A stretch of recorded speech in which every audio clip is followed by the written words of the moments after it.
लगन तुमसे लगा बैठे, जो होगा देखा जाएगा। लगन तुमसे लगा बैठे, जो होगा देखा जाएगा। तुम्हें अपना बना बैठे, जो होगा देखा जाएगा। तुम्हें अपना बना बैठे, जो होगा देखा जाएगा। जय श्री कृष्णा। कृष्ण भावना अमृत आंदोलन गोवर्धन पूजा नामक यज्ञ को मान्यता देता है।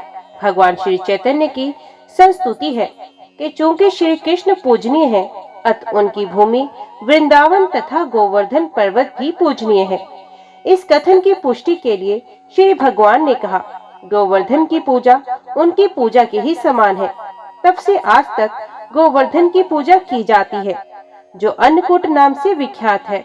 इस उत्सव पर वृंदावन तथा वृंदावन के बाहर के मंदिरों में भी प्रचुर मात्रा में भोजन तैयार किया जाता है और उसे जनता में खुले दिल से बांट दिया जाता है। कभी कभी ये भोजन भीड़ में फेंक दिया जाता है और जो लोग उसे जमीन से भी उठाकर खाने में प्रसन्नता का अनुभव करते हैं। इससे हम समझ सकते हैं कि श्री कृष्ण को अर्पित प्रसाद कभी दूषित नहीं होता, भले ही वे भूमि पर क्यों न फेंका गया हो। हत लोग इसे एकत्रित करके परम प्रसन्नता पूर्वक खाते हैं। अब भगवान श्री कृष्ण ने ग्वालों को सलाह दी कि इंद्र यज्ञ बंद करके इंद्र को दंडित करने के लिए गोवर्धन पर्वत की पूजा प्रारंभ की जाए, क्योंकि इंद्र स्वर्ग का परम नियंता होने के कारण अत्यंत गर्वीला हो गया है। नंद महाराज तथा सीधे साधे ईमानदार ग्वालों ने श्री कृष्ण का प्रस्ताव मानकर उनके द्वारा संस्तुत सब कार्य विस्तार से संपन्न किए। उन्होंने गोवर्धन की पूजा तथा उसकी परिक्रमा संपन्न की।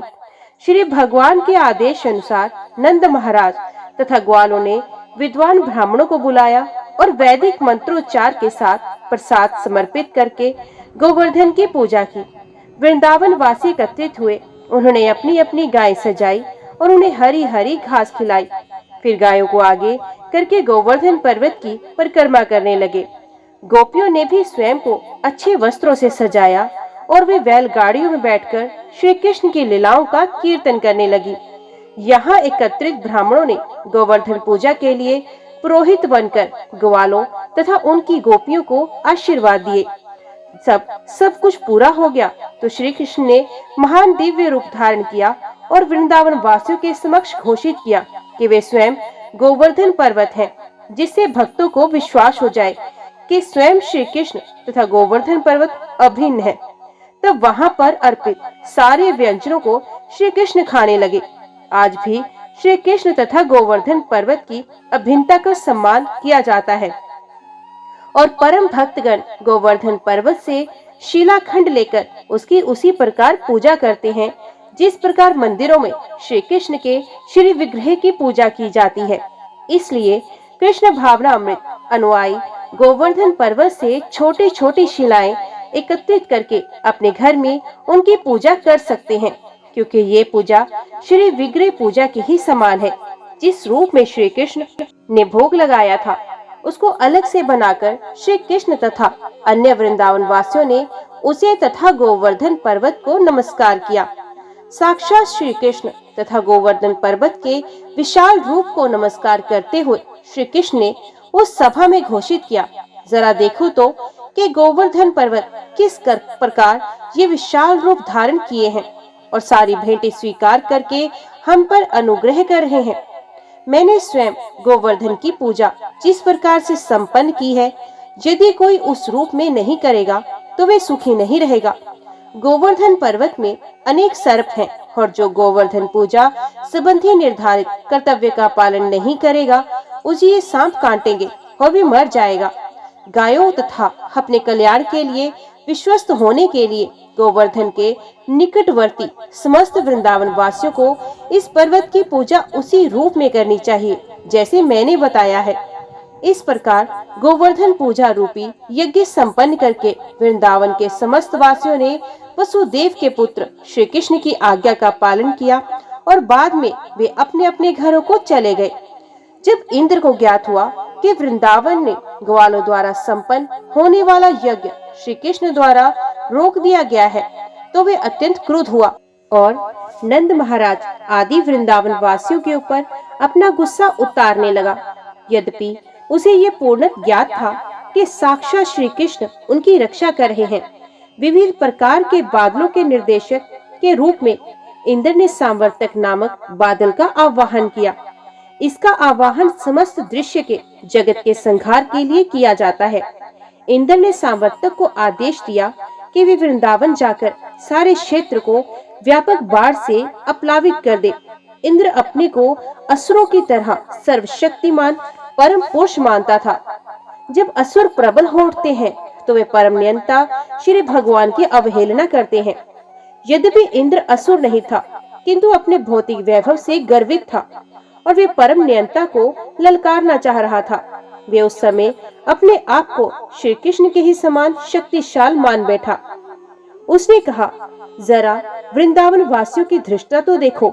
वे जंगल के रहने वाले हैं, किंतु अपने मित्र श्री कृष्ण के बहकावे में आकर, जो एक सामान्य मनुष्य से अधिक कुछ नहीं है, देवताओं की अवहेलना का दुस्साहस कर रहा है।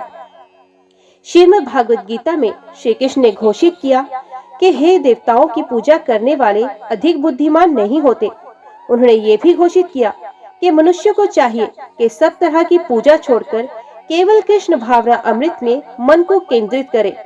श्री कृष्ण का पहले इंद्र पर कुपित होना और बाद में उसे दंडित करना भक्तों के लिए स्पष्ट संकेत है कि जो लोग श्री कृष्ण भावनामृत में लगे हैं, उन्हें किसी देवता की पूजा करने की आवश्यकता नहीं है, भले ही वे देवता क्रोध ही क्यों न हो जाए। श्री कृष्ण अपने भक्तों को संरक्षण प्रदान करते हैं, अतः उन्हें उनकी कृपा पूर्ण निर्भर रहना चाहिए। इंद्र ने वृंदावन वासियों के इस कृत्य की आलोचना की और कहा, तुम लोग देवताओं की सत्ता को चुनौती देकर इस संसार के कष्ट भोगोगे। देवताओं को बलि ना देने के कारण तुम भवसागर के अवरोधों को पार नहीं कर सकोगे। उसने आगे कहा, वृंदावन के ग्वालों ने इस वाचाल बालक कृष्ण के कहने पर मेरी सत्ता की उपेक्षा की है। ये तो नीरा बालक है, किंतु इस बालक पर विश्वास करके इन्होंने मुझे कुपित किया है। इस प्रकार उसने सांवर्तक को आदेश दिया कि वे जाए और वृंदावन का सारा वैभव नष्ट कर दे। इंद्र ने कहा, ये वृंदावन वासी अपने भौतिक ऐश्वर्य तथा अपने नन्हे मित्र पर विश्वास करने के कारण अत्यंत गर्वित हो उठे हैं। वे केवल वाचाल, शुद्र तथा सांसारिक परिस्थिति से अनजान है, किंतु अपने को ज्ञान में बड़ा चढ़ाकर बताता है। चूंकि वे श्री कृष्ण को मानते हैं, अतः उन्हें दंड मिलना चाहिए और उन्हें उनकी गायों समेत नष्ट कर देना चाहिए। इस प्रकार इंद्र ने सांवर्तक को आदेश दिया कि वे वहां जाकर उस स्थान को जल से अपलावित कर दे। इससे ये इंगित होता है कि गांवों में या नगरों के बाहर निवासियों को अपने वैभव के लिए गायों पर निर्भर रहना चाहिए। यदि गाय नष्ट कर दी जाती है तो लोग सभी प्रकार के वैभव से विहीन हो जाते हैं। जब इंद्र ने सांवर्तक तथा अन्य संगी बादलों को वृंदावन जाने का आदेश दिया, तो बादल इस दृश्य कृत्य को करने से भयभीत थे, किंतु राजा इंद्र ने उन्हें आश्वस्त किया, तुम आगे आगे चलो, पीछे पीछे मैं भी हाथी पर सवार होकर और अंधड़ को साथ लेकर आऊंगा। मैं वृंदावन वासियों को दंडित करने में अपनी सारी शक्ति लगा दूंगा। राजा इंद्र का आदेश पाकर समस्त घातक बादल वृंदावन के ऊपर प्रकट हुए और अपनी सारी शक्ति से निरंतर वर्षा करने लगे। वहां निरंतर बिजली चमकने लगी तथा गर्जना, प्रबल झंझा तथा अनवर्त वर्षा होने लगी। वर्षा तीखे बाणों के समान बेधने लगी। मोटे मोटे स्तंभों के समान अविराम वर्षा करते हुए बादलों ने धीरे धीरे वृंदावन की भूमि को जलमग्न कर दिया, जिसे ऊंची तथा नीची भूमि में कोई अंतर नहीं रह गया। इससे पशुओं के लिए स्थिति भयानक हो गई।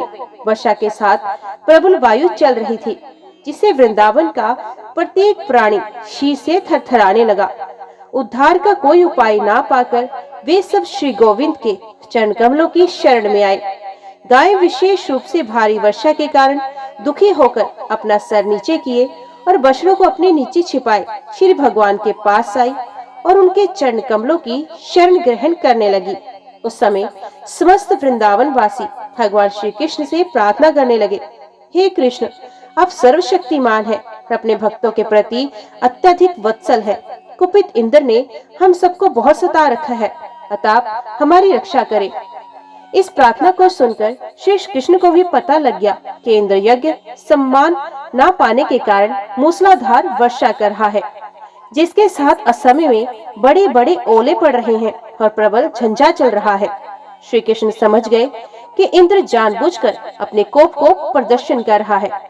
अतः उन्होंने ये निष्कर्ष निकाला, अपने को परम शक्तिशाली समझने वाले इस देवता ने अपने महान पराक्रम को दिखा दिया, किंतु मैं अपने पद के अनुसार इसका उत्तर दूंगा और उसे दिखा दूंगा कि ब्रह्मांड के कार्यों के संचालन में वे स्वतंत्र नहीं है, मैं सबका परमेश्वर हूँ। अतः मैं इसकी उस झूठी प्रतिष्ठा को समाप्त कर दूंगा जिसे उसने अपनी शक्ति से प्राप्त किया। सारे देवता मेरे भक्त हैं, अतः मेरी श्रेष्ठता को कभी भूल नहीं सकते, किंतु ये ना जाने कैसे भौतिक शक्ति से गर्व से फूल गया है और मंदांध हो गया है। मैं इसके झूठे गर्व को चूर चूर कर दूंगा। मैं वृंदावन के अपने सारे भक्तों को शरण दूंगा जो पूर्णतः मेरी कृपा पर निर्भर है और जिन्हें मैंने शरण दे रखी है। मैं अपनी योग शक्ति से उन्हें बचाऊंगा। ऐसा सोचते हुए भगवान श्री कृष्ण ने तुरंत ही एक हाथ से गोवर्धन पर्वत उठा लिया, ठीक उसी तरह जिस प्रकार कोई बालक धरती से कुकुरमुत्ता उखाड़ लेता है।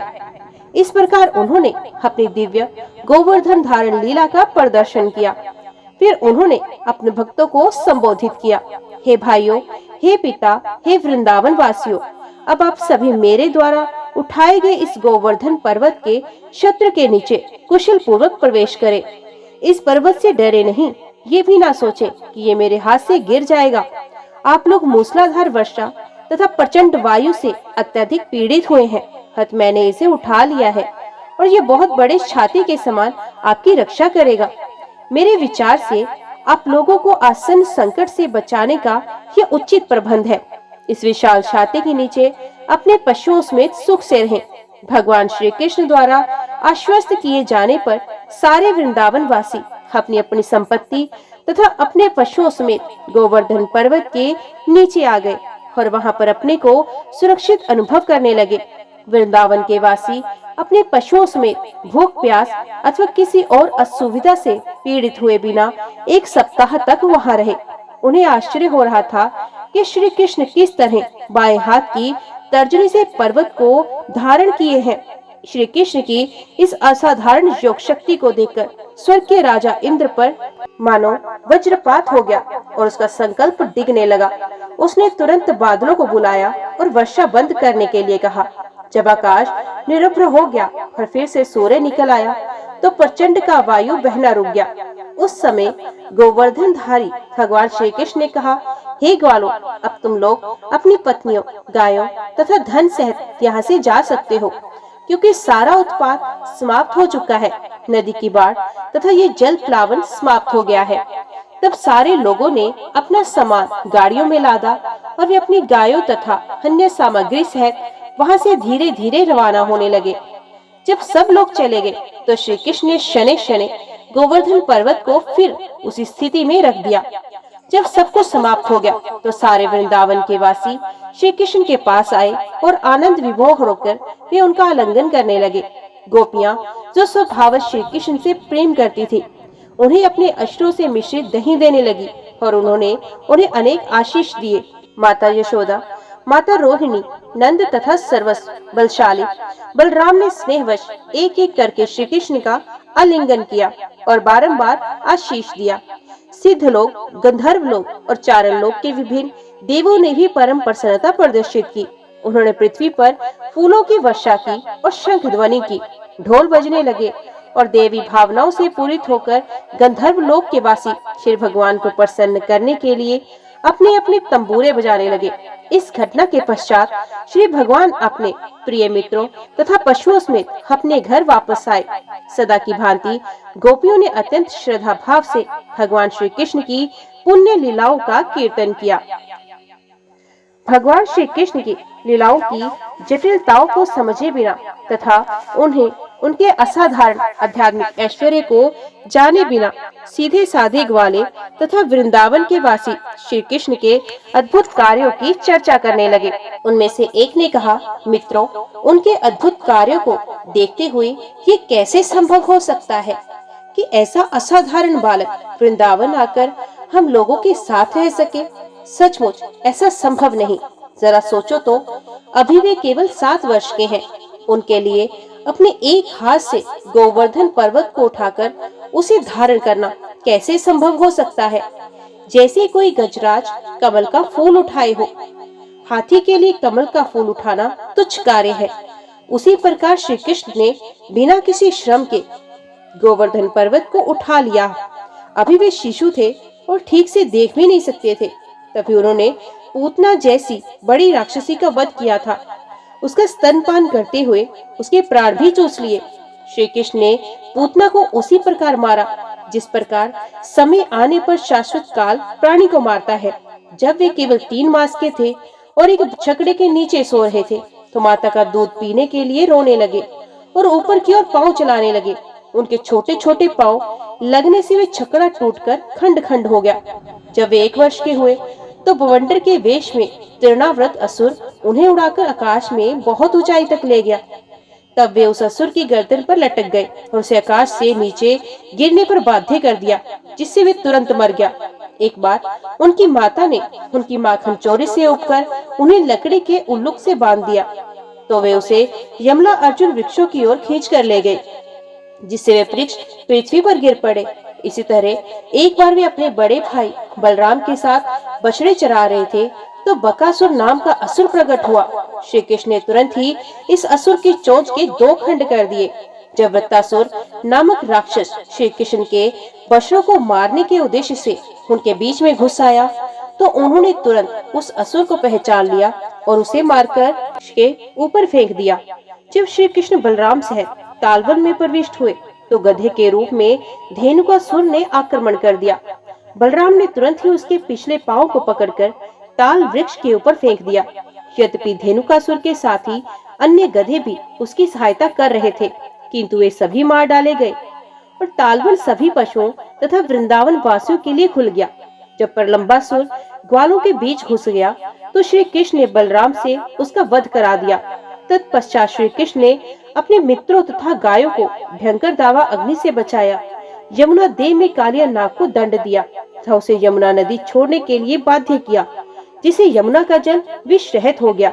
नंद महाराज के एक और मित्र ने कहा, हे नंद, हम यही नहीं जान पा रहे कि आपके पुत्र श्री कृष्ण के प्रति हम इतने आकृष्ट क्यों हैं। हम उन्हें भुलाना चाहते हैं किंतु भुला नहीं पाते। हम उनके प्रति प्राकृतिक रूप से इतने वत्सल क्यों हैं। जरा सोचो तो ये कितना अद्भुत है। यहाँ केवल 7 वर्ष का बालक और कहाँ गोवर्धन जैसा विशाल पर्वत, किंतु उन्होंने उसे इतनी आसानी से उठा लिया। हे नंद, हम अत्यंत सोच में पड़ गए हैं। हो ना हो आपका पुत्र श्री कृष्ण कोई देवता है, वे कोई सामान्य बालक नहीं है। हो सकता है कि वे श्री भगवान ही हो।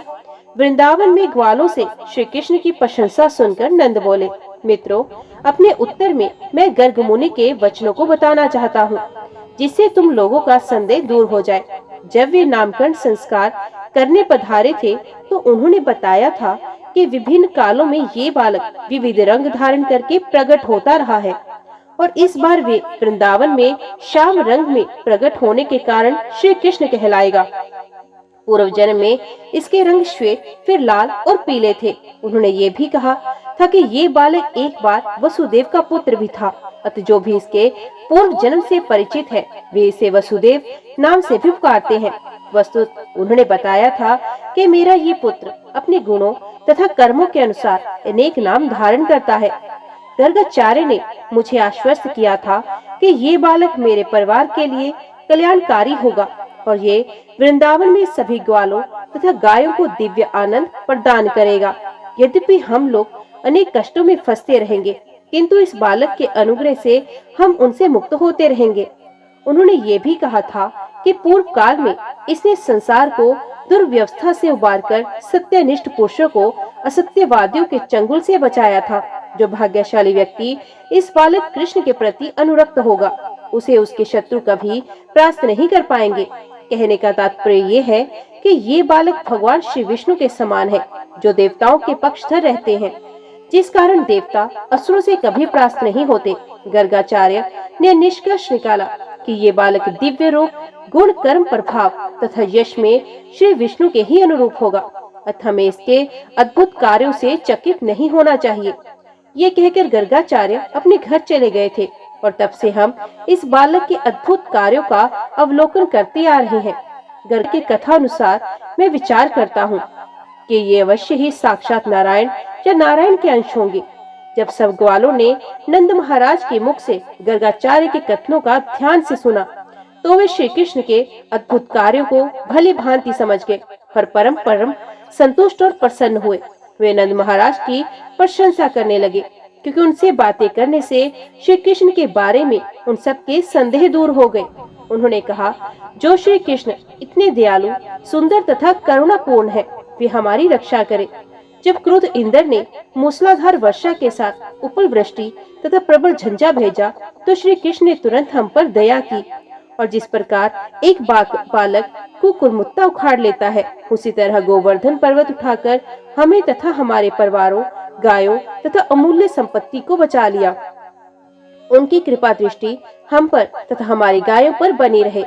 हम अद्भुत श्री कृष्ण की छाया में शांति पूर्वक जीवित रहे।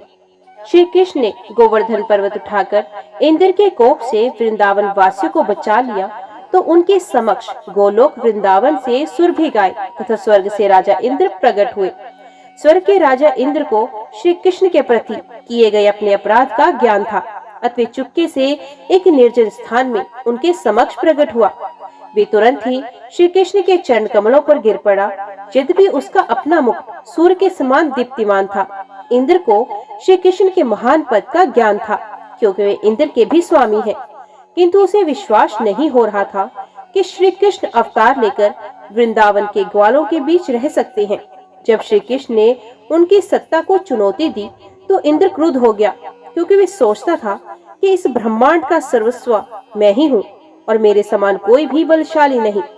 किंतु इस घटना के बाद उसका झूठा अहंकार नष्ट हो गया, अतः अपनी अधीन अवस्था समझकर वे हाथ जोड़कर श्री कृष्ण के समक्ष प्रकट हुआ और इस प्रकार स्तुति करने लगा। हे प्रभु, मैंने झूठे अहंकार के वश में होकर सोचा कि आपने ग्वालों को इनके करने से रोककर मेरा अपमान किया है और आप स्वयं यज्ञ की सारी सामग्री का भोग करना चाहते हैं। मैंने सोचा कि आप गोवर्धन पूजा के नाम पर मेरा भाग ग्रहण कर रहे हैं, अतः मैंने आपके पद को गलत समझा। अब आपकी कृपा से मैं समझ पाया हूँ कि आप परमेश्वर श्री भगवान हैं और समस्त भौतिक गुणों से परे हैं। आपकी दिव्य स्थिति विशुद्ध सत्व है, सत्व के पद से ऊपर है और आपका दिव्य धाम भौतिक गुणों के उत्पाद से परे है। आपके नाम यश, रूप, गुण, साज सामग्री तथा लीला सभी इस प्रकृति से परे है और तीनों गुणों का इन पर कोई प्रभाव नहीं पड़ता। आपका धाम उसी को प्राप्त होता है जो कठिन तपस्या करता है और रजो तथा तमो गुणों के प्रभाव से मुक्त रहता है। यदि कोई ये सोचता है कि जब आप इस जगत में अवतरित होते हैं तब आप प्रकृति के गुणों को स्वीकार करते हैं, तो वे भ्रम में है। भौतिक गुणों की तरंगे आपका स्पर्श भी नहीं कर पाती और न ही आप उन्हें स्वीकार करते हैं। आप प्रकृति के नियमों द्वारा कभी बद्ध नहीं होते। हे स्वामी, आप इस दृश्य जगत के आदि पिता हैं। आप इसके परम गुरु हैं और सभी वस्तुओं के आदि स्वामी हैं। आप शाश्वत काल के रूप में अपराधियों को के अधिकारी हैं। इस संसार में मेरे समान अनेक मूर्ख हैं जो अपने आप को परमेश्वर या इस ब्रह्मांड का सर्वस्व मानते हैं। आप इतने दयालु हैं कि आप उनके अपराधों को स्वीकार न करके ऐसा उपाय निकाल लेते हैं कि उनका अहंकार दमित हो जाए और वे जान ले कि आप ही एकमात्र श्री भगवान हैं और कोई नहीं।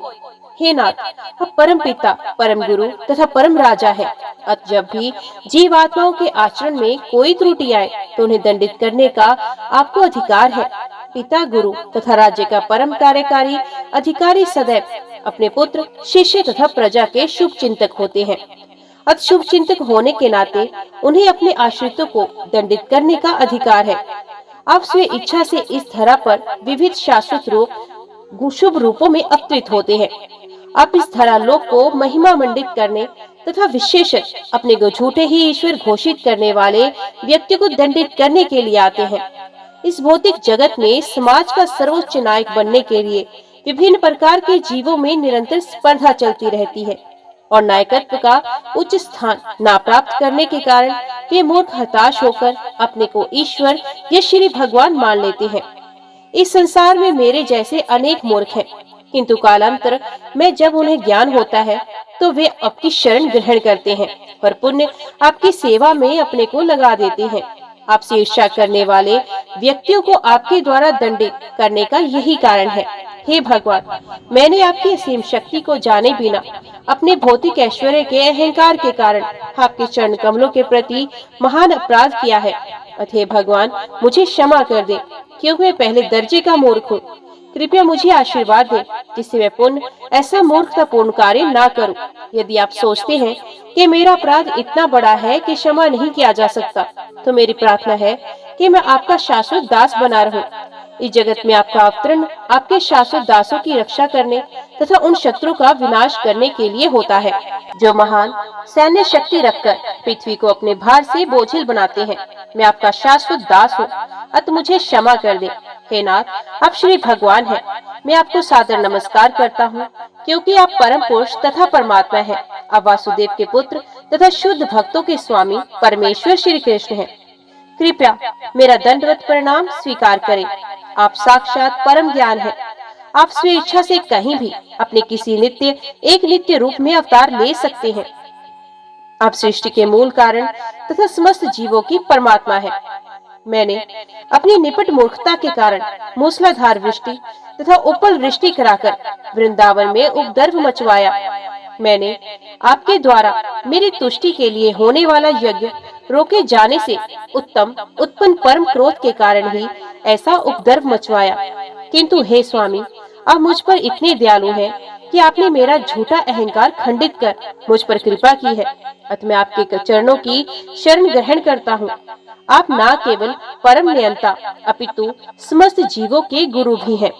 इस प्रकार भगवान श्री कृष्ण इंद्र द्वारा प्रशंसित होने के बाद मुस्कुराते हुए तथा मेघ की भांति घन गंभीर वाणी में बोले, हे इंद्र, मैंने तुम्हारा ये यज्ञ तुम पर अपनी अहेतु की कृपा दिखाने और तुमको ये स्मरण दिलाने के लिए कि तुम्हारा शाश्वत स्वामी हूँ रोक दिया है।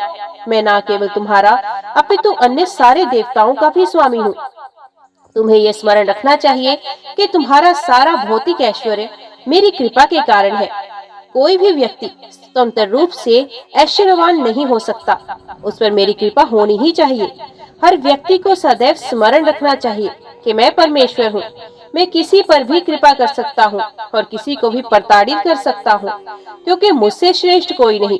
यदि मैं देखता हूँ कि कोई अहंकार के वशीभूत हो चुका है, तो उस पर अपनी अहेतु की कृपा दिखाने के लिए मैं उसका सारा वैभव हर लेता हूँ। यह ध्यान देने योग्य है कि श्री कृष्ण कभी कभी धनी व्यक्ति को अपनी शरण ग्रहण कराने के लिए उसका सारा ऐश्वर्य हर लेते हैं। ये श्री भगवान की विशेष अनुकंपा है। कभी कभी ये देखा जाता है कि अत्यंत ऐश्वर्यशाली व्यक्ति अपनी भक्ति के कारण दरिद्रता को प्राप्त हो जाता है, किंतु किसी को कभी ये नहीं सोचना चाहिए कि चूंकि उसने परमेश्वर की पूजा की इसलिए वे निधन हो गया। कहने का वास्तविक तात्पर्य ये है कि जब कोई शुद्ध भक्त होता है किंतु गलत गणना से वे प्रकृति पर अपना प्रभुत्व जताना चाहता है, तो श्री भगवान उसका सारा ऐश्वर्य हर कर उस पर विशेष अनुग्रह प्रदर्शित करते हैं, जिससे कि अंततः वे परमेश्वर की शरण ग्रहण कर ले। इंद्र को शिक्षा देने के बाद श्री कृष्ण ने उसे अपने स्वर्ग धाम लौट जाने तथा सदैव ये स्मरण रखने के लिए कहा कि कभी अपने को सर्वोच्च न मानना अपितु परमेश्वर के अधीन समझना। उन्होंने उसे स्वर्ग का राजा बने रहने किंतु झूठे अहंकार से बचने के लिए कहा। तत्पश्चात इंद्र के साथ श्री कृष्ण का दर्शन करने आई दिव्य सुरभि गाय ने उन्हें सादर नमस्कार किया और उनकी पूजा की। सुरभि ने इस प्रकार स्तुति की, हे कृष्ण, आप समस्त योगियों में सर्वाधिक शक्तिशाली हैं, क्योंकि आप ब्रह्मांड भर की आत्मा है और आपसे ही ये दृश्य जगत उत्पन्न हुआ है। यद्यपि इंद्र ने वृंदावन में मेरे वंशधरों अर्थात गायों को मारने का यथाशक्ति प्रयास किया, किंतु वे आपकी शरण में बनी रही और आपने उन सभी की रक्षा की। हम अन्य किसी को परमेश्वर नहीं जानती, ना ही हम अपनी रक्षा के लिए किसी अन्य देवता या देवताओं के पास जाती हैं। अतः आप हमारे इंद्र हैं, इस दृश्य जगत के परम पिता हैं और आप गाय, ब्राह्मण, देवता तथा अपने शुद्ध भक्तों के रक्षक तथा उद्धारक हैं। हे ब्रह्मांड के परमात्मा, मैं आपको अपने दूध से स्नान कराना चाहती हूँ। आप हमारे इंद्र हैं। हे भगवान, आप इस पृथ्वी पर अशुद्ध कर्मों के भार को कम करने के लिए प्रकट होते हैं। इस प्रकार श्री कृष्ण का अभिषेक सुरभि गाय ने अपने दूध से तथा इंद्र ने अपने हाथी की सूंड द्वारा आकाश गंगा के जल से किया। इसके बाद सुरभि गायों तथा अन्य देवों तथा उनकी माताओं ने श्री कृष्ण को गंगा जल तथा सुरभि के दूध से स्नान कराने में इंद्र का साथ दिया और प्रार्थना की। इस प्रकार श्री कृष्ण सब पर प्रसन्न हुए। गंधर्व लोक, विद्याधर लोक, सिद्ध लोक तथा चारण लोक के सारे वासियों ने मिलकर भगवान नाम का जप करते हुए श्री भगवान का यशोगान किया। उनकी पत्नियां तथा अप्सराएं अत्यंत हर्ष के कारण नाचने लगी। उन्होंने आकाश से निरंतर पुष्प वर्षा करके श्री भगवान को प्रसन्न किया। जब सब कुछ हंसी खुशी से संपन्न हो गया, तो गायों ने अपने दुग्ध से सारी पृथ्वी को आप्लावित कर दिया। नदियों का जल उमड़कर विविध स्वादों से पूरित होकर बहने लगा। वृक्षों को पोषण पहुंचाने लगा, जिससे उनमें विविध रंगों तथा स्वाद के फूल तथा फल उत्पन्न होने लगे। वृक्षों से मधु चूने लगा। पर्वत तथा पहाड़ियां विविध औषधियां एवं बहुमूल्य रत्न उत्पन्न करने लगी। भगवान श्री कृष्ण की उपस्थिति के कारण ये सारी घटनाएं सुचारू रूप से घटती गई और अधम पशु जो सामान्यतः ईर्ष्यालु होते हैं, ईर्ष्या रहित हो गए। वृंदावन में समस्त गायों के स्वामी तथा श्री गोविंद नाम से विख्यात श्री कृष्ण को प्रसन्न करने के बाद इंद्र ने स्वर्ग को लौट जाने की अनुमति मांगी। जब इंद्र आकाश मार्ग से जा रहे थे, उसके चारों ओर देवता थे। ये महान घटना इसका ज्वलंत उदाहरण है कि किस प्रकार कृष्ण भावना अमृत से विश्व कल्याण होता है। यहाँ तक कि अधम पशु भी ईर्ष्या भाव भूलकर देवताओं के गुणों को प्राप्त होते हैं। जय श्री कृष्ण। आज की वीडियो में इतना ही। उम्मीद करती हूँ वीडियो आपको पसंद आई होगी। वीडियो पसंद आई हो तो वीडियो को लाइक और चैनल को सब्सक्राइब जरूर कीजिएगा। जय श्री कृष्णा लिखकर कमेंट बॉक्स में अपनी हाजिरी और अपने सुझाव देना ना भूलिएगा। तो मिलते हैं अगली कथा अगले अध्याय के साथ। तब तक के लिए देखते व सुनते रहिए। जय मां कंजक, जय माता दी।